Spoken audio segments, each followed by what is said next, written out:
नमस्कार, मैं हूं संजय शर्मा। आप देख रहे हैं 4 PM गुजरात। गुजरात लॉबी की परेशानी बढ़ रही है। राजीव नारायण शर्मा जी एक बहुत बढ़िया ज्योतिष का आकलन करते हैं। उनके मुताबिक सत्ता का परिवर्तन योग बन रहा है।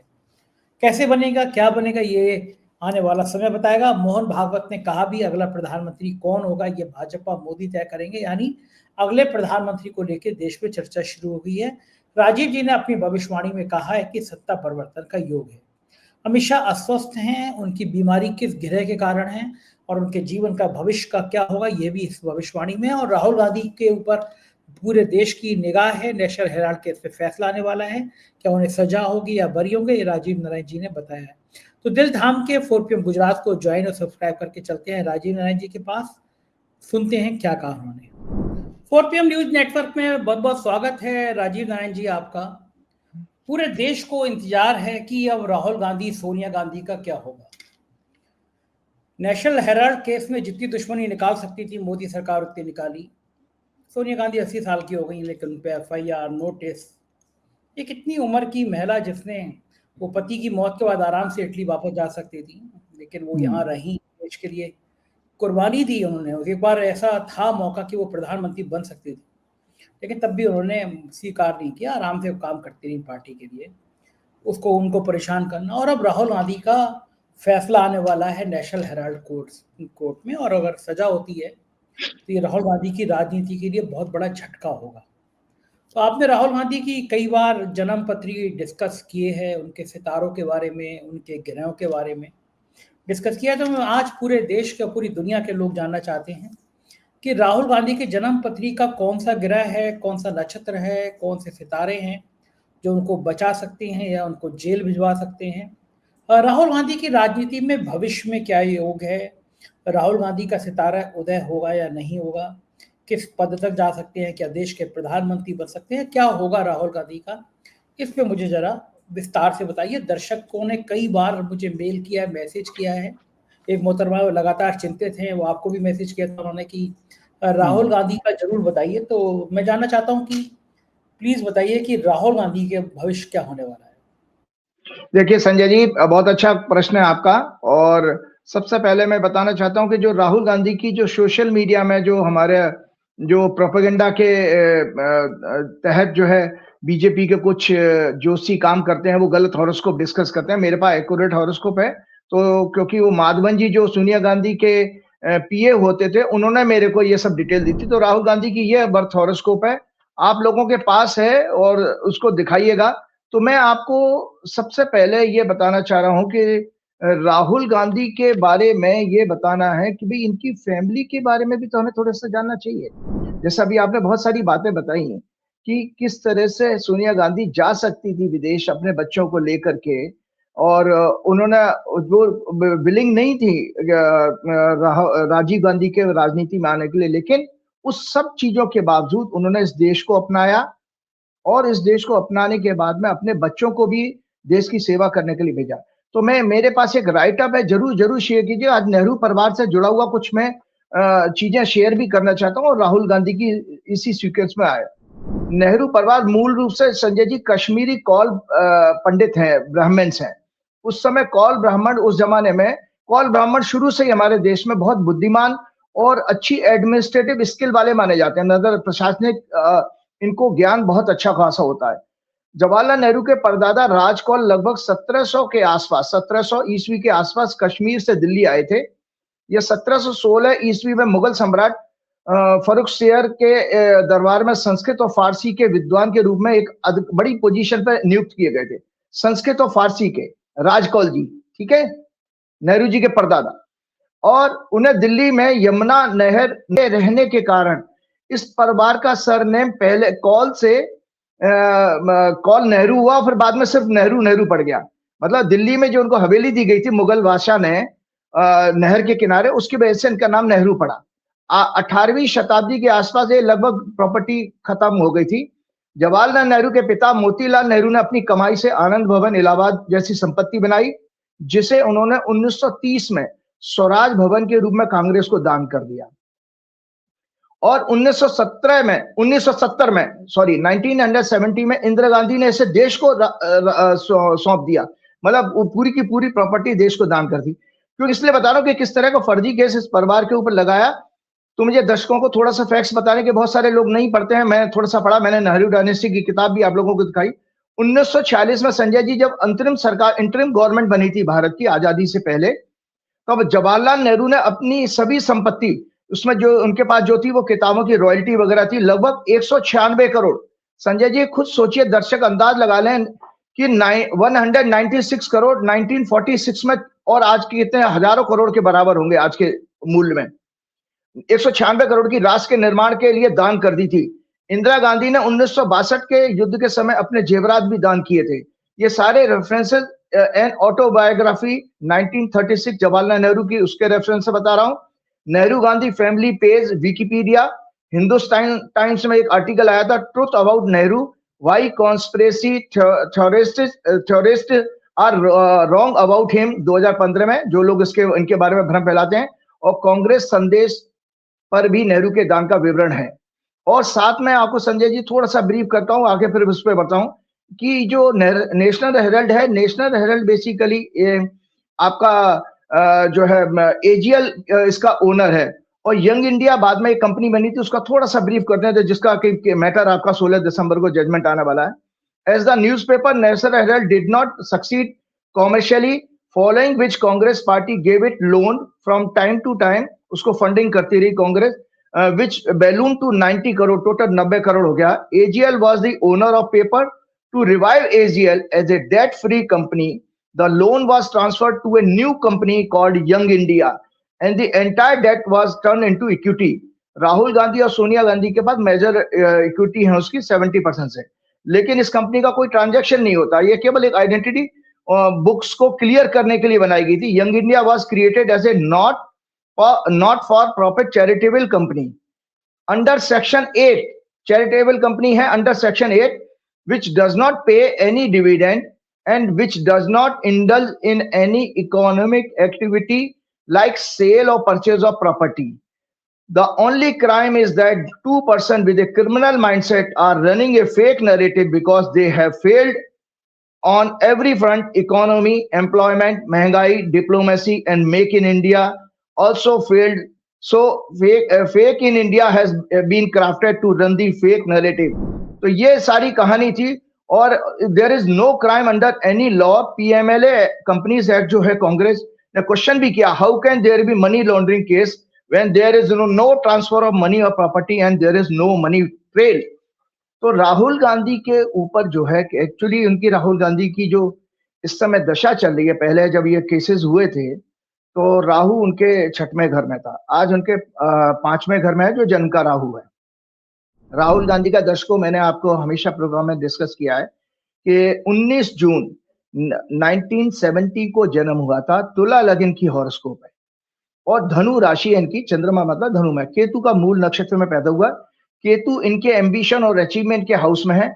इनका लग्न चंद्रमा की राशि और सूर्य सभी शुभ ग्रहों से संबंध रखते हैं। साथ ही चंद्रमा बृहस्पति की राशि में है। सूर्य दया, करुणा, एम्पैथी, मॉरलिटी, न्याय, धर्म और चेतना, कॉन्शियसनेस और हायर नॉलेज मतलब स्पिरिचुअलिटी के 9वें घर में, 9th हाउस से देखी जाती हैं। लग्न में विवेक, विजडम, नैतिकता, धर्म, आस्था को सिग्निफाई करने वाला ब्रह्मांड का सबसे शुभ ग्रह बृहस्पति इनकी कुंडली में मौजूद है। बृहस्पति लगन के साथ साथ 7th हाउस को देख रहा है, 5वें घर को देख रहा है और 9th हाउस को देख रहा है, जिसमें सूर्य मतलब पॉलिटिक्स और गवर्नेंस का सिग्निफिकेटर भी है। मंगल करेज और एग्रेशन और बोल्डनेस का प्रतीक है, जो इसको प्रभावित कर रहा है। मंगल को ये क्या नाम, मंगल और सूर्य को भी प्रभावित कर रहे हैं आपके बृहस्पति। बाकी चीजें मैंने सिग्निफिकेंस इस राइट अप में लिखी है, मैं उसको डिटेल में नहीं पढ़ूंगा, लेकिन जल्दी से मैं आगे बढ़ता हूं। ये कुंडली के सभी भाव बृहस्पति के प्रभाव में। Rahul Gandhi is a true leader who is sober, dignified, honest, transparent, physically fit, hardworking, possesses a balanced mindset, bold and fearless, because Sun and Mars are aspecting third house. Third house होता है हमारा करेज का, वेलोर का, and Moon चंद्रमा को भी, इसलिए mind से भी fearless है बंदा, and has immense empathy for the poor and downtrodden people, इसलिए बुद्धों को समाज के हर वर्ग के लोगों से मिलते हैं। He has both the vision and the ability to take Gen Z and people from all section of society along with him and lead them. इतने अच्छे उनके आज के मॉडर्न टाइम में जितने बुक्स में आपके अच्छे लीडर के गुण होने चाहिए वो राहुल गांधी के मौजूद हैं। ये हमारा दुर्भाग्य है कि हम अभी तक राहुल गांधी के टैलेंट को और राहुल गांधी को समझ नहीं पाए। बहुत अच्छा इंसान है, मैं तो कभी मिला नहीं, पता नहीं भगवान जाने कब मौका आएगा। तो मैं तीसरे घर के थोड़े से सिग्निफिकेंस बता देता हूं कि तीसरा घर इनका बहुत स्ट्रांग है। Courage, friends, associates, mental stability, inclination, fitness, valour, उत्साह, धैर्य, कठिन परिश्रम, stamina, journey, campaign, communication, physical growth, hobbies, स्मरण शक्ति को सिग्निफाई करता है और जर्नलिज्म को भी तीसरा कर करता है। संजय जी, एक छोटा सा मजाक वाली बात बता रहा हूं। एक भाजपा उन्होंने खड़ी की थी, गुजरात के भूतपूर्व मुख्यमंत्री, नामी गिरामी, मोदी जी से भी उम्र में बड़े हैं। उन्होंने मुझे बहुत दर्शकों में रिपीट कर रहा हूं, शायद कभी मैंने बताया, उन्होंने एक बार मुझे बताया कि राहुल बहुत अच्छा लड़का है। और उन्होंने ये भी बताया था कि इतना पावरफुल है, क्योंकि जो शायद ब्लैक बेल्ट जूडो कराटे भी करते रहते हैं, कि अगर ये एक मुक्का दीवार में मारे संजय जी तो दीवार तोड़ सकता है। तो वो हंस के कहने लगे कि अगर अमित शाह और मोदी की ये कलाई पकड़ ले तो अमित शाह मोदी छुड़ा नहीं सकते। ये उन्होंने मुझसे कई साल पहले बात बताई थी। और अब मैं आता हूं लग्नेश, इनका देखिए, जो आपकी वो मोहतरमा की आप बात कर रही थी, बहुत सारे लोगों ने मुझे प्रश्न करके पूछा कि राहुल गांधी की लाइफ को खतरा तो नहीं है, क्योंकि शायद दिल्ली की पुलिस ने भी कोई, उनकी इकोनॉमिक विंग ने कुछ अभी महीने भर पहले शायद एक एफआईआर करी थी। तो देखिए दर्शकों, आपका फियर मैं निकाल रहा हूं। इनका लग्नेश शुक्र 10वें भाव में अमल कीर्ति योग बना रहा है। अगर लग्नेश 10वें भाव में हो तो आयु मिलती है। साथ ही इनका लग्न नवमांश में वर्गोत्तम है। ये भी एक ज्योतिष का फंडामेंटल सिद्धांत है। अगर आपका लग्न वर्गोत्तम में, मतलब जो नवमांश का लगन और जन्म का लगन है, अगर एक जो लोग ज्योतिष समझते हैं वो समझ जाएंगे, तो भी आयु आपको मिल जाती है। और दोनों जगह पर जुपिटर है लगन में, उनका मतलब तुलाई लगन बना नवमांश में भी और जुपिटर वहां पर भी है, इसलिए इनकी दीर्घायु है। ये इनकी आयु के लिए बिल्कुल आप खतरा, मतलब टेंशन मत रखिएगा। जो लोग उनको जो है पसंद करते हैं और उनको प्रेम करते हैं। वर्तमान में संजय जी, राहुल गांधी की ग्रह दशा चल रही है राहु, शनि और सूर्य की। सूर्य इनका अचीवमेंट के घर का लॉर्ड है, 9वें घर में बैठा है जुडिशरी के। अब मैं आपके क्वेश्चन के ऊपर धीरे धीरे आ रहा हूं। राहु जन्म के राहु से गोचर कर रहा है, इनका जन्म का राहु भी 5वें घर में वहीं से है, तो इसलिए वो भी एक सेफ्टी आ रही है। क्योंकि अगर महादशा का स्वामी, ज्योतिष सीखने वालों, आप मेरे से एक फंडामेंटल सिद्धांत ले लो। अगर वर्तमान में आपका महादशा का लॉर्ड खराब घर से गोचर कर रहा था, आपका खराब समय। लेकिन राहुल गांधी के लिए ऐसा संकेत नहीं है, क्योंकि त्रिकोण जैसे शुभ ग्रह से, शुभ हाउस से उनका महादशा का लॉर्ड ट्रांजिट कर रहा है। शनि इनके 6वें भाव में है। 6वें भाव का शनि बहुत अच्छा माना जाता है। 6वां भाव होता है Sanjay ji enemy, litigation, fight, agitation and protest का। इसीलिए इनके ऊपर केस वेस होते रहे, कोई फर्क नहीं पड़ता। लेकिन इनके लिए शत्रुहंता का 6वें घर का शनि, 6वें घर का राहु शत्रुहंता का योग बनाता है। शत्रुहंता कहते हैं डिस्ट्रॉयर ऑफ एनिमीज का योग बना रहा है, अर्थात शत्रुओं पर भारी पड़ना। अमित शाह, मोदी या कोई और भी है तो वो राहुल गांधी घबराएंगे नहीं। तो इसका मतलब शत्रुहंता का मतलब समझ लीजिए दर्शकों, शत्रुओं पर भारी पड़ना और उन पर विजय प्राप्त करना। इसी तरह लिटिगेशन में फंसना, वो योग भी होगा, लेकिन लिटिगेशन से बाहर निकल जाना उनको जीत करके। सूर्य इनका जो प्रत्यंतर दशा चली वो 9वें घर में है और अचीवमेंट सक्सेस के 11th हाउस का स्वामी भी है। 8 जनवरी 2008, 8 जनवरी 2026 से इनकी चंद्रमा की जो 10वें घर का स्वामी प्रत्यंतर दशा शुरू होगी, जो अप्रैल 2026 तक चलेगी।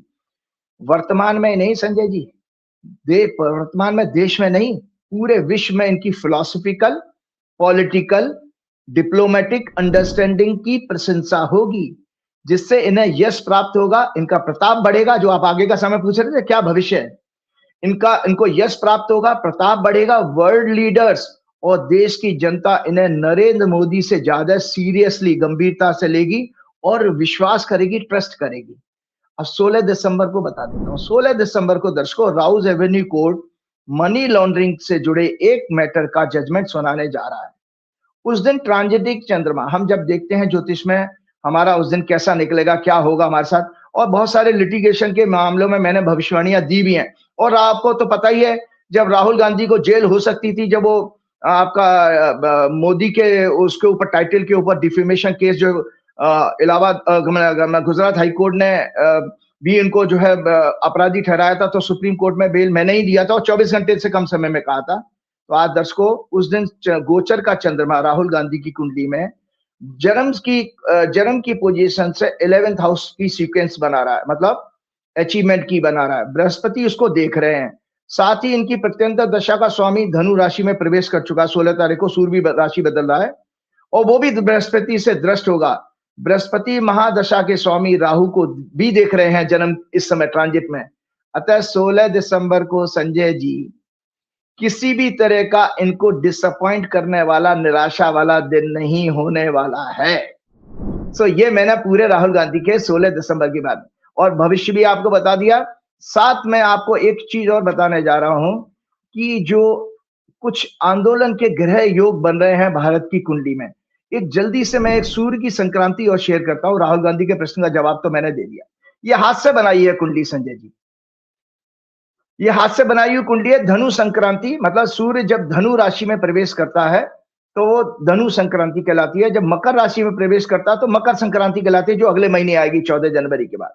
संजय जी 16 दिसंबर को ये लगभग 4:30 बजे सुबह राशि बदलेगा। तो ये इस कुंडली तुला लगन की कुंडली है। सूर्य और मंगल तीसरे घर में है, धनु राशि में, जो बृहस्पति की उग्र राशि है। साथ में शनि छठवें घर में, आंदोलन के घर में, और शनि मंगल को देख रहा है, मंगल शनि को देख रहा है इस समय गोचर में 45 दिन का। संजय जी किसी बड़े आंदोलन का संकेत मिल रहा है जो डेमोक्रेसी को बचाने इलेक्शन प्रोसेस में हो रही हेराफेरी के लिए बढ़ेगा। उसमें किसान, मजदूर यूनियंस, दलित, आदिवासी, अल्पसंख्यक जोर शोर के साथ शामिल होंगे और ये फैल जाएगा, देशव्यापी हो जाएगा ये आंदोलन। ये 16 तारीख से 14 तारीख से मैं आप ग्रहों का योग बता रहा हूं, सॉरी 16 तारीख से, क्योंकि धनु राशि में सूर्य पहुंचेगा। तो ये क्योंकि तीसरा घर जो है हमारा, जब भी कोई घटना बढ़ती है, चाहे बीमारी हो या कोई चीज एक्ट बढ़ेगा, तो वैदिक ज्योतिष के अनुसार ग्रोथ के 3 हाउस कहे गए हैं, 4 हाउस, 3, 6, 10, 11। अगर इनसे संबंध बनाएगा ग्रह तो वो चीजें फैलेंगी, तो इसलिए आंदोलन फैलने का योग आ रहा है संजय जी। और इसके अलावा एक और चीज मैं बता रहा हूं, केंद्र में सत्ता परिवर्तन का योग बन रहा है संजय जी, केंद्र में सत्ता परिवर्तन का। सबसे पहले भाजपा की कुंडली डिस्कस कर लेता हूं। ये मैंने भी संजय जी चोरी छुपके मैं आपके प्रोग्राम देख लेता हूं। मैंने भी देखा कि कुछ लोगों से आप प्रोग्राम कर रहे थे कि भी पीएम पोजीशन के लिए भागवत जी ने क्या कहा, और मेरे पास भी बहुत पक्की सूचना है। भैया मेरा चेला तो उसी के ऊपर तो अमित शाह मोदी अभी तक उसकी काट नहीं निकाल पाया है, और वो मेरी गाइडेंस में ही बेचारे काम कर रहे हैं। मैं नाम नहीं लूंगा, नहीं तो परेशानी हो जाएगी उनके लिए। तो संजय जी ये भाजपा की कुंडली है। भाजपा की कुंडली मिथुन लगन की कुंडली है दर्शकों, और मिथुन लगन में अष्टमेश है शनि, और इस समय गोचर में 10वें घर में, 10वां घर होता है रूलर का, सत्ता का, पीएम का, लीडर का। तो लीडरशिप का परिवर्तन आ रहा है। 29 मार्च से घटना घटी मतलब बनी हुई थी। शनि 28 नवंबर को अभी मार्गी हुआ है। अब मैंने पिछले प्रोग्राम में भी कहा था संजय जी, जब भी 10वें घर का किसी की भी कुंडली में 10वें का और 8वें का संबंध बनता है तो उसकी नौकरी जाती है, व्यापार में, उसके कर्म में परिवर्तन जरूर आएगा। मैं भी अगर इंजीनियर था, बिजनेस कर रहा था संजय जी, मेरे भी 10वें और 8वें का कनेक्शन होगा, तो मैं अपनी लाइन छोड़ दूंगा, किसी दूसरे सेक्टर में चला जाऊंगा।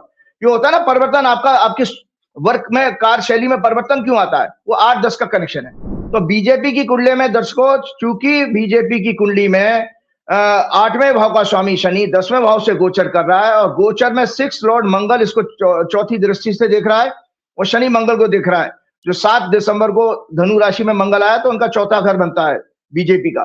चौथा घर होता है सिंहासन का। सिंहासन डोलने का समय आ गया संजय जी, ये जाएगा, ये बचने वाला नहीं है। और भारत की, अब मैं एक और चीज बताता हूं, भारत की कुंडली से भी इसको वेरीफाई कर देता हूं। ये भारत की कुंडली जो आप लोगों के पास है वो जरूर शेयर कीजिएगा। यह है इंडिया का चार्ट। इंडिया के चार्ट में अभी संजय जी मंगल 8वें घर में आ गया है, और 8वें घर से मैंने पिछले प्रोग्राम में भी कहा था कि हिंसा का योग दिख रहा है, वायलेंस का दिख रहा है, दुर्घटना का योग दिख रहा है। और जैसे ही 7 तारीख को मंगल आया दर्शकों, गोवा में बहुत बड़ी घटना घटी। गोवा में घटना घटी ना बहुत बड़ी, जिसमें बहुत बड़ी ट्रेजेडी हो गई। और अभी भी आप देखो, आज के अखबार में मैं पढ़ रहा था सॉरी, एक दिन पहले पढ़ रहा था कि यमुना एक्सप्रेस वे पे बहुत बड़ा चेन एक्सीडेंट हो गया, बहुत सारी गाड़ियां ठुक गई, कोहरा अभी आने लगा, सो दुर्घटनाएं भी बढ़ेंगी।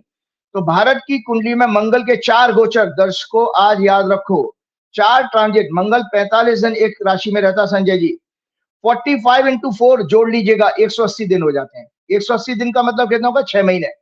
6 महीने भारी उत्पात के, भारी आंदोलन के और भारी हिंसा के आ रहे हैं। भारत की कुंडली में मंगल के गोचर धनु, मकर, कुंभ और मीन, यानी 180 दिन किसी बड़े जन आंदोलन और व्यापक हिंसा, पुलिस कार्रवाई, गोलीबारी, आगजनी की घटनाओं का अशुभ संकेत दे रहे हैं। ये 7 तारीख से योग बना हुआ है। और इसके अलावा एक और चीज मैं आपको बता रहा हूं संजय जी, ये संवत्सर की कुंडली मैंने चर्चा की थी। आप लोग मुझसे पूछते हैं ना टाइमलाइन बता दो मोदी कब जाएगा, तो संजय जी ये संवत्सर की कुंडली आपको 30 मार्च के प्रोग्राम में जो आपका नया, जिसको आप हिंदू वर्ष कहते हो, ये संवत्सर की कुंडली 30 मार्च की है। इस 30 मार्च की कुंडली में मैंने जो कहा, क्योंकि इसको भी हमें, जब हम भविष्यवाणी करते हैं तो संवत्सर की, जो कि सही मायने में प्रकृति का नया वर्ष माना जाता, उसकी भी कुंडली को चर्चा में करना चाहिए। देश की कुंडली, संस्थाओं की मतलब पॉलिटिकल पार्टीज की कुंडली, अगर व्यक्ति की कुंडली, चूंकि मेरे पास नरेंद्र मोदी की कुंडली नहीं है इसलिए मैं नहीं बोल पाता हूं, लेकिन फिर भी बहुत सारे मेरे पास पैरामीटर तो अभी भी हैं। तो इसमें पॉलिटिकल पार्टीज की कुंडली के साथ साथ संवत्सर की कुंडली में भी, ये संजय जी पुराना राइटअप है, जरूर शेयर कीजिएगा। मैं उतना ही लाइन पढ़ूंगा जितना मैंने भविष्यवाणी की थी।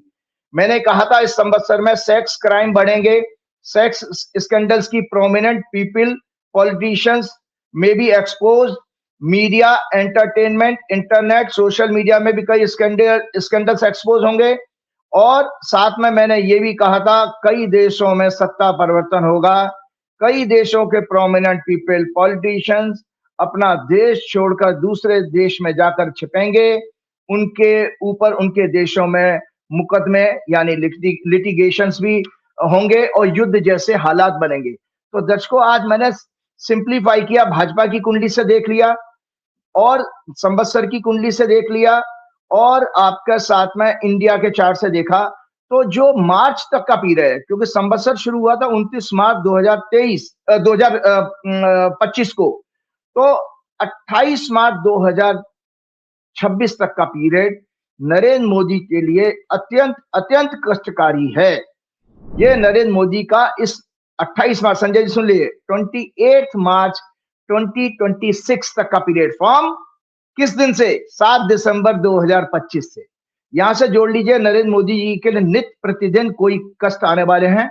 और अभी तो एप्स्टीन फाइल के खुलासे आने वाले हैं। मैंने तो सुनकर के हैरान रह रहा हूं, क्योंकि इस तरह की कुछ बातें आई हैं संजय जी कि कुछ लोगों की, अब नाम नहीं है, वो सब मीडिया में आ जाने दीजिए, कि बड़े बड़े लोगों के नाम आ रहे हैं। इसमें सचिन तेंदुलकर का भी इसमें नाम आ गया है इस फाइल में, और बहुत बड़ा। और उसमें एक और चीज बता देता हूं, इसको हमको 2 चीजों से और देखना पड़ेगा संजय जी। अगला प्रश्न लेने से पहले बता दो, अमेरिका की कुंडली में भी मैंने देख लिया। अमेरिका की जो ग्रह दशा चल रही है, आपकी कुंडली आपके पास है, आप देख लीजिएगा। राहु शनि राहु 7 दिसंबर से शुरू हुई है, वो भी सत्ता परिवर्तन के लिए वहां पर भी कोई स्कैंडल का एक्सपोज होने जा रहा है अमेरिका में भी। शनि जन की कुंडली में शुक्र को पीड़ित कर रहा है, अर्थात वही सेक्स और सेक्स ट्रैफिकिंग और जो सेक्सुअल एब्यूज, सेक्स स्कैंडल का योग बनता है। शुक्र मंगल के साथ 11th हाउस में है उनकी अमेरिका की कुंडली में। इसके अलावा जो वर्ल्ड की हॉरोस्कोप बनती है एवरी ईयर 14 अप्रैल को, जो है जब सूर्य मेष राशि में आता है, तो वर्ल्ड की हॉरोस्कोप बनती है दर्शकों। उसमें भी राहु जुपिटर राहु की दशा 28 नवंबर से शुरू हो गई है, जो 8 अप्रैल 2026 तक रहेगी। राहु शनि बुध शुक्र सभी 2nd हाउस में इस कुंडली में, कुंभ लगन की कुंडली है, मून चार्ट से 6th हाउस में प्लेस है। Moon in Libra, scandals expose होने जा रहे हैं। तो ये संजय जी भयंकर राजनीतिक उठापटक का योग समय आ गया, और जिसके की संकेत आप फ्रस्ट्रेशन के रूप में पार्लियामेंट में हो या कहीं हो, आने वाले टाइम में देखिए। आपने राजीव जी, आपने पार्लियामेंट की बात की तो मुझे याद आया कि जिस दिन पार्लियामेंट का उद्घाटन था नई सेंट्रल विस्टा का, तो उस दिन मैं दिल्ली में था और उस दिन मुझे याद है कि किस तरह महिला खिलाड़ियों को पुलिस बाहर पकड़ के घसीट रही थी, तो मुझे फिर मैंने आपसे प्रोग्राम किया था। मैंने कहा था कोई नया हमारी दुकान घर का मुहूर्त होता है तो उस दिन हम बड़े शुभ काम करते हैं, चाहते हैं कोई अशुभ बात ना हो। लेकिन नई पार्लियामेंट का उद्घाटन हो रहा है, महिला खिलाड़ी घसीटे जा रहे हैं। तो अब मैंने कहा कि भवन का भी आप भविष्यवाणी करते हैं, तो मुझे अभी तक याद है आपने कहा था कि इसमें इस नए भवन में आगजनी, गाली गलौज, इस तरह की चीज़ें दिख रही हैं। और आपकी भविष्यवाणी के कुछ दिनों बाद ही एक आदमी जो भी जिस तरह का पटाखा था, बम था, जो भी लेके कूद गया था, धुआं ही धुआं हो गया था। आपकी बात सच हुई थी। फिर अभी अमित शाह जी ने एक शब्द साला कह दिया, उस पर भी बड़ा कंट्रोवर्सी हुई, गाली गलौज जैसी भाषा आने लगी पार्लियामेंट में, तो लगभग वो बात सही हुई। तो ये पार्लियामेंट जो चलती है, क्या इसका भी भविष्य होता है कि कौन से भवन में चल रही है, किस रूप में छुप रही है, वास्तु कैसा है, ये सब चीजें भी देखी जाती है क्या? जी बिल्कुल बिल्कुल बिल्कुल, क्योंकि देखिए उस बिल्डिंग से, और ये आप नहीं, अंग्रेजों ने भी इस चीज को देखा है। वास्तु का तो हम बहुत सारे वेस्टर्न वर्ल्ड में भी बहुत ज्यादा यूज होता है। आपको बता दे तो वो 24 सितंबर का प्रोग्राम था। दर्शकों, 24 सितंबर 2023 का 4 PM के प्रोग्राम की मेरी भविष्यवाणी सुन लीजिए, जो मैंने कहा था उसको मैं जल्दी से रिपीट करता हूं। पहले से कुंडली दिखा देता हूं। ये थी पार्लियामेंट जब इनॉग्रेट हुई है, जब फंक्शनिंग हुई है, वो 19 सितंबर 2023 को धनु लगन में बनी थी। अग्नि और धनु राशि अग्नि तत्व की राशि है, और इसके 10वें घर में, 10वां घर होता है वर्किंग का, मंगल और सूर्य जो है 10वें भाव में बैठे हैं। और मंगल सूर्य जो है इस कुंडली का जो है 9वें घर का लॉर्ड है। 9वां घर होता है स्पीकर का, या जो जज है, क्योंकि हमारे पार्लियामेंट में जज का रोल अदा करते हैं आपके स्पीकर। तो संजय जी, एक तो दो मैंने कुंडली थी 28 मई 2023 को, जब भूमि पूजन किया था नरेंद्र मोदी ने, और 19 सितंबर को 2023 को नरेंद्र मोदी जी ने देखा ना, आप सब लोगों ने देखा, वो सेंगोल वाला डंडा लेकर के उन्होंने पूजा करी थी उसमें। तो डंडा अभी तक चल रहा है। तो इस कुंडली का ये राइटअप है, क्योंकि मैं अगर नई बात कहूंगा तो लोगों को लगेगा आपने अभी लिख दिया होगा। ये देखिए पुराना राइटअप है जो मैं पहले प्रोग्राम में शेयर कर चुका हूं। सुन लीजिए, नई पार्लियामेंट का उद्घाटन ही अत्यंत अशुभ काल में हुआ है। लग्न पर नाना प्रकार के संकटों, 6, 8, 12 ग्रहों का प्रभाव है। और जो मैंने प्रोडिक्शन, न्यू पार्लियामेंट बिल्डिंग का इनॉग्रेशन अत्यंत अशुभ काल में हुआ है। सेंगोल के साथ जो पूजा हुई थी, कुंडी के लग्न पर नाना प्रकार के संकटों, 6, 8, 12 भावों के स्वामी ग्रहों का प्रभाव है। भूमि पूजन के समय 28 मई 2023 की हॉरोस्कोप में 9th लॉर्ड, जो कि स्पीकर को सिग्निफाई करता है, नीच का 12वें भाव में था, और उसकी 8वीं दृष्टि शनि और 7वें भाव पर पड़ रही थी। अतः इस सदन में स्पीकर द्वारा सदैव विपक्ष के लिए दंडात्मक कार्रवाई और सौतेला व्यवहार होगा। ये उस समय मैंने भविष्यवाणी की थी, और आज रिजल्ट सब देख रहे हैं कि जब अमित शाह बोल रहे थे तो उनका चेहरा देखा था आपने संजय जी? स्पीकर का कैसे मुस्कुराता हुआ चेहरा होता है। जैसे वो दूसरी विपक्ष की तरफ देखते हो तो उनका चेहरे में भ्रुकुटियां तन जाती है। किस तरह का पता नहीं व्यक्ति है ये जो स्पीकर है हमारा। नैतिकता इस सदन में सदैव मृत अवस्था में रहेगी, मतलब डेथ स्टेट में रहेगी। नैतिकता और न्याय, और इस समय 9th हाउस भी पाप ग्रहों के प्रभाव में था। बृहस्पति, बुध भी शनि और राहु से पीड़ित थे। 19 सितंबर 2023 की हॉरोस्कोप में 10वें भाव में फायरी प्लेनेट सन और मार्स का होना, मार्स की चौथी दृष्टि लग्न पर 4th हाउस पर यह संकेत देती है, there may be heated and violent, aggressive and abusive debates. ये मैंने उसमें लिखा था, एब्यूजिव डिबेट्स। और स्पीकर का डिक्टेटर जैसा सदैव व्यवहार होगा। इस सदन का देश विदेश और जनता में परसेप्शन अच्छा नहीं होगा, और विपक्ष और जनता दोनों के साथ अन्याय किया जाएगा। स्पीकर का ईगोइस्ट बिहेवियर रहेगा। सरकार द्वारा जन भावना के विपरीत विपक्ष की उपेक्षा करके, उनके विरुद्ध कार्रवाई करके, छल कपट के द्वारा और गलत नियत के साथ नए कानून बनाए जाएंगे। इस सदन में आगजनी, हिंसा, झगड़े और पुलिस एक्शन का भी ग्रह योग है। सदन के चैनल भी बायस होकर गलत रिपोर्टिंग करेंगे। सदन की कार्रवाई में महिलाओं, छात्रों, गरीब, दलित, आदिवासियों और माइनॉरिटीज विपक्ष के साथ सदैव अन्याय होगा, उनकी आवाज दबाई जाएगी। आज और आपने देखा कि किस तरह से गृह मंत्री अमित शाह ने SIR पर डिबेट के दौरान LOP को धमकाते हुए, और साला इलेक्शन कमीशन, उन्होंने जो वर्ड यूज किया था, साला इलेक्शन कमीशन बोला था, एक असंसदीय भाषा का गाली के रूप में प्रयोग भारत के स्वतंत्र भारत के इतिहास में काले अक्षरों में लिखा जाना चाहिए। ये उनकी बचपन की दरअसल क्या है, उनका दोष नहीं है, ये उनकी बचपन की परवरिश, सड़क छाप, गुंडे मवालियों वाली राजनीति का प्रतीक है। क्योंकि उनका राजनीतिक किस तरह के वो स्कूटर पे घूमते थे, पोस्टर चिपकाते थे, वही लेवल है उनका। इसमें से लोकसभा स्पीकर का रोल एक बेहद घटिया और पक्षपात वाला था। उनके अंदर 1% भी इस पद की मर्यादा बचाने का गुण नहीं है स्पीकर के अंदर। देशद्रोही गोदी मीडिया पर कुछ बोलना भी अब बकवास है, लेकिन ये सब कुछ क्यों हुआ और क्यों हो रहा है और आगे भी होगा, ये बात की मैंने आपको खुलासा पार्लियामेंट की बिल्डिंग के साथ ही कर दिया है, क्योंकि ये मूल रूप से उसमें ही ये छिपा हुआ था कि आने वाले भविष्य में भी। और आपको दर्शकों याद होगा रमेश बुजुर्ग की वो किस तरह से उन्होंने दानिश अली के ऊपर जो उन्होंने गंदी गंदी गालियां दी थी उसको, और उसकी जाति सूचक और धर्म के ऊपर गाली देते हुए बात की थी। तो ये सब चीजें हमने देखी, आगजनी की घटना का आपने बता ही दिया। तो ये सब चीजें होने के साथ साथ मैं आगे आपको बताना चाहता हूं कि ये कारण क्या था। एक और कारण है, हमने दर्शकों आपके सामने मैं आज अमित शाह जी की कुंडली फिर से दोबारा चर्चा करना चाहता हूं, और आज उस चीज का खुलासा करना चाहता हूं आपके सामने कि क्या सचमुच में अमित शाह का हाथ कांप रहा था, क्या अमित शाह को कोई सेहत की तकलीफ आ रही है। तो मेरे आप इस चीज के, क्या राहुल गांधी के साथ 10 दिसंबर 2025 को हीटेड डिबेट में अमित शाह कांप रहे थे, उनके मुंह से गाली क्यों निकली। इससे पहले भी वो बाबा साहब अंबेडकर का विपक्ष द्वारा गुणगान करने पर, रेफरेंस करने पर उत्तेजना में बोल चुके हैं सदन में। क्या अंबेडकर अंबेडकर लगा रखा है। मैंने अपने 25 मई 2025 के अमित शाह की कुंडली डिस्कस की थी 25 मई 2025 के प्रोग्राम में, और फिर 26 अक्टूबर 2025 के प्रोग्राम में भी अमित शाह की बर्थ हॉरोस्कोप को डिस्कस किया था, जब उनकी एनुअल हॉरोस्कोप भी मैंने डिस्कस की थी, क्योंकि उनका जन्म जो है 22 अक्टूबर का है। एनुअल हॉरोस्कोप 25-26 को भी डिस्कस किया था। कहा था कि इनका वाणी, धन, संस्कार, फैमिली को सिग्निफाई करने वाला सेकेंड हाउस पर दो नीच के ग्रहों का प्रभाव है। सूर्य भी नीच का, जो वाणी के घर में बैठा है बुध के साथ, लग्नेश है बुध इनका, और 11th हाउस से अष्टमेश, थर्ड और तीसरे घर का स्वामी मंगल भी उसको देख रहा है। दोनों वैदिक ज्योतिष के अनुसार फायरी प्लैनेट्स हैं। बुध इंटेलेक्ट और कम्युनिकेशन स्किल को सिग्निफाई करता है।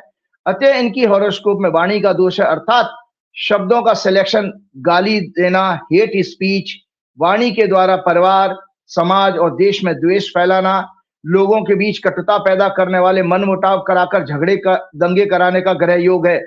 9वां घर दया, करुणा, न्याय, नैतिकता, धर्म के भाव में बृहस्पति जरूर है इनके, जो राहु के साथ क्लोज डिग्री में है, इसलिए गुरु चांडाल योग बना रहे हैं। यानी इनका धर्म कर्म का भी पाखंडी ही है इनके अंदर, प्रोपेगेंडा करने वाला।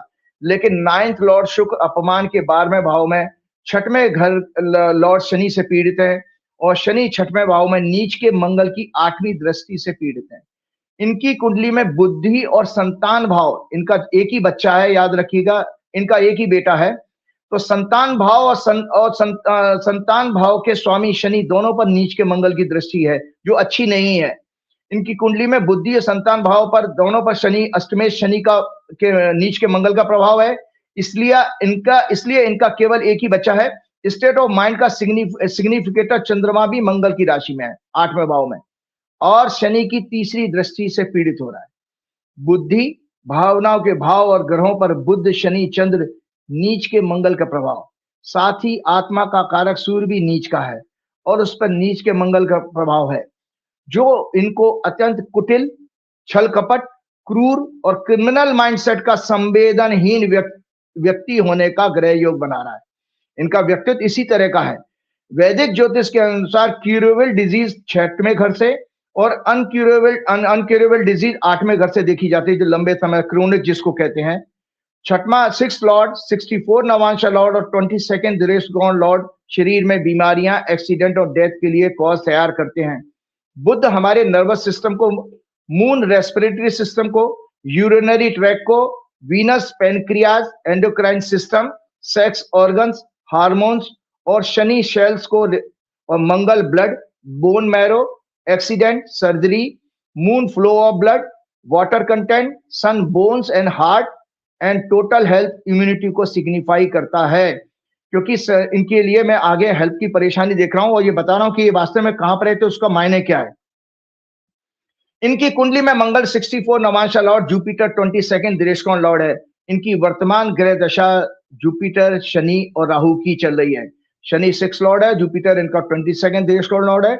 इसलिए इनके सेहत के विषय जरूर आ रहे हैं। लोग, कुछ लोग जो है मैं देखता हूं जब कमेंट करते हुए कहते हैं कि राजीव जी ने अमित शाह के बारे में कहा और कुछ नहीं हुआ। अरे भाई, मैं ये थोड़ के वो अगला बीमार पड़ जाए, लेकिन मैं कुंडली को पढ़ के बता रहा हूँ, बीमारी के योग है, ये मेडिकल एस्ट्रोलॉजी की किताब है और डॉक्टर मेरे स्टेटमेंट को समझ सकते हैं। मैं कोई अपनी मनगढ़ंत बातें नहीं कर रहा हूं। जो डॉक्टर्स हैं वो मेरे स्टेटमेंट को देखें। और दूसरी बात यह है कि उनको कितनी बीमारी है ये तो मैं जानता हूं ना। उनका आप हाथ देखिए संजय जी, वो मेरी बराबर एज के, मेरी पर्सनैलिटी में उनकी पर्सनैलिटी में जमीन आसमान का फर्क है। वो तो दवाइयों की वजह से चल रहे हैं। उनको मेरे एक बड़े वरिष्ठ पत्रकार ने कहा था कि कटोरी बाउल भर के वो दवाइयां खाते हैं। उनकी हाथ की ये हड्डियां देखिए, जब अभी पार्लियामेंट में बोल रहे थे ऐसा लग रहा था 80 साल से ऊपर के हैं। तो जो कांप रहे थे उसका संकेत आपको बता रहा हूं। उसके साथ मैं अपना प्रोग्राम खत्म करना चाहूंगा।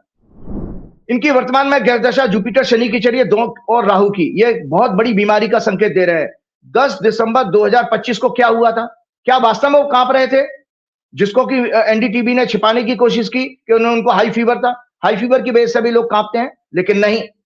मैं उनकी कुंडली के अनुसार बताना चाह रहा हूं। ये अमित शाह की कुंडली है, आप लोगों के पास है भी। जो अमित शाह का जो जन्म 22 अक्टूबर 1964 को हुआ था, और ये मुझे गुजरात के किसी ज्योतिषी ने दी। उन्होंने, मैंने पूछा था उनसे ठोक बजा के कि सही है, उन्होंने कहा बिल्कुल सही है।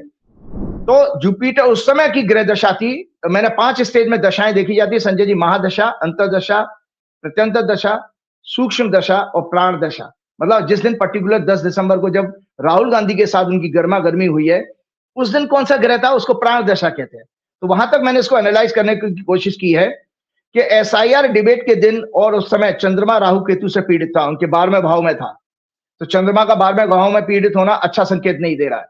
तो जिस दिन, और 6वें घर का लॉर्ड शनि लग्न को और अष्टमेश मंगल को, और मंगल शनि को अपनी एस्पेक्ट से प्रभावित कर रहे थे, क्योंकि 7 तारीख को मंगल आ गया, तो मंगल शनि आपस में एक दूसरे को प्रभावित कर रहे हैं। और उनकी कुंडली में शनि की दशा भी चल रही है और मंगल उनका 8वें घर का लॉर्ड भी है। साथ ही महादशा का स्वामी जुपिटर भी वक्री और मंगल से पीड़ित हो रहा है इस समय वर्तमान में। नर्वस सिस्टम का लॉर्ड बुध मंगल की राशि में है, गोचर में अभी, और शनि के अनुराधा नक्षत्र से ट्रांजिट कर रहा है, शनि के अनुराधा नक्षत्र में है। संजय जी, 16 दिसंबर 2025 को इनकी कुंडली के 12वें भाव हॉस्पिटल का स्वामी सूर्य मंगल के साथ धनु राशि में होगा 16 दिसंबर को। और खराब समय आ रहा है हमेशा के लिए। शनि से ये दोनों पीड़ित होंगे। किसी तरह के उनके अस्पताल के चक्कर लगने वाला है, या चेकअप के लिए जाए या किसी चीज के लिए जाए, उनको राहुल गांधी ने जो कहा, और सारे देश ने अमित शाह को टीवी पर लाइव देखा कि क्रोध में, और उसके बाद उनके हाथ कांप रहे थे, साथ ही शरीर। ग्रह योग के आधार पर ये ब्रेन के किसी प्रकार के डिसऑर्डर का संकेत दे रहे हैं। जब आपके ब्रेन में कोई डिसऑर्डर होता है, और बस 4 मिनट लूंगा आपका, और उसी में मैं बताऊंगा ब्रेन के डिसऑर्डर, क्योंकि मेरा काम है, मैंने मेडिकल एस्ट्रोलॉजी की किताब बताई ना। तो सबसे पहले ज्योतिषीय कारण बताऊं कि कौन सी ज्योतिष के ग्रह होते हैं जिनके कारण जो है हमारी ये बीमारियां आती है। राहुल गांधी ने जो ब्रेन के फॉलोइंग डिसऑर्डर होते हैं: tremors, stiffness, slow movement, balance issues, Parkinson's जिसको बीमारी होती है, हाथ पैर कांपना, चलने में कठिनाई, अकड़न आदि, और एसेंशियल ट्रेमर, हाथों का जरूरी कांपना, involuntary shaking specially in hands, और है मांसपेशियों में अननेसेसरी और involuntary contraction and twisting movement, और अंग्रेजी नाम नहीं पढ़ रहा हूं मैं, uncontrolled movement plus progressive mental decline, Alzheimer बीमारी, most common type of dementia, vascular dementia cause by strokes और reduce blood flow to the brain, front temporal dementia, व्यक्तित्व और भाषा पर प्रभाव, बॉडी डिमेंशिया, भ्रम, Parkinson's like symptoms, mercury loss, brain stroke, paralysis of one side, lower body और entire body, epilepsy, seizures in children due to high fever, migraine and chronic headaches, autoimmune disease affecting brain and spinal cord, motor neuron disease, brain tumor, viral bacterial infection of the brain, meningitis, infection of the membranes covering the brain, autism, schizophrenia and other psychotic disorder, brain chemical imbalance होता है जिसके कारण। तो इसका वैदिक ज्योतिष के अनुसार इन सब के पॉसिबल कॉज हैं हॉरोस्कोप में बुध, शनि, मंगल का पीड़ित होना पाप ग्रहों से, इनमें से किसी का 8th लॉर्ड होना, और जन्म के समय इनकी महादशा या अंतरदशा मिलना, ये बताती है कि आपको जन्म से ही ये बीमारी है। नोट, शनि प्लस मंगल योग 11th हाउस, 3rd हाउस और 6th हाउस से रिलेशन अगर है तो कैंसर जैसी बीमारी का संकेत बनता है, या किसी प्रकार की गांठ, लंप, ग्रोथ, स्वेलिंग और सिस्ट। मेडिकल रीजन हो सकते हैं बढ़ती उम्र, हाई बीपी, डायबिटीज, मोटापा, smoking, alcohol, traumatic brain injury and genetic. मैंने ज्योतिष के योग बता दिए। बुध शनि मंगल का योग होना, पीड़ित होना, यह किसी तरह के इस तरह के प्रॉब्लम, ब्रेन के डिसऑर्डर का, और शनि मंगल का योग होना कैंसर वाला। अमित शाह जी को ग्रहों की चेतावनी, अगर इनकी हॉरोस्कोप का ये टाइम सही है तो उन्हें अपनी सेहत के बारे में अत्यंत चिंतित होना चाहिए, क्योंकि उनके वर्षफल जो 25-26 का मैंने आपके पिछले प्रोग्राम में अक्टूबर के महीने में डिस्कस किया था, 26 अक्टूबर को, मुंता 6वें भाव में है, बीमारी के घर में, एक्सीडेंट, बीमारी, लिटिगेशन में, और ईयर लॉर्ड शुक्र, मुंथेस भी शुक्र है, और मुंता सभी पाप ग्रहों के प्रभाव में है। उनकी मिसफॉर्चून की हॉरोस्कोप D30 त्रिशांशा में शनि, सूर्य, बुध सभी मंगल से पीड़ित हैं, और मंगल शनि से, साथ ही शुक्र भी राहु केतु से पीड़ित है। ग्रह दशाएं उनके लिए अत्यंत अशुभ संकेत दे रही हैं। मैं तो ईश्वर से प्रार्थना करूंगा भगवान उनको सद्बुद्धि दे, वे अपने समस्त पाप कर्मों को छोड़कर सादगी के साथ जो है जीवन व्यतीत करें।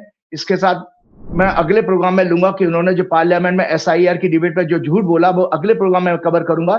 चलते चलते फिर हनुमान जी से प्रार्थना करूंगा कि मेरे देशवासियों को चेतना प्रदान करें, क्योंकि हनुमान जी हैं जो इस सारे पाखंड को तोड़ करके जो है लोगों को दिशा, सही दिशा दिखा सकते हैं।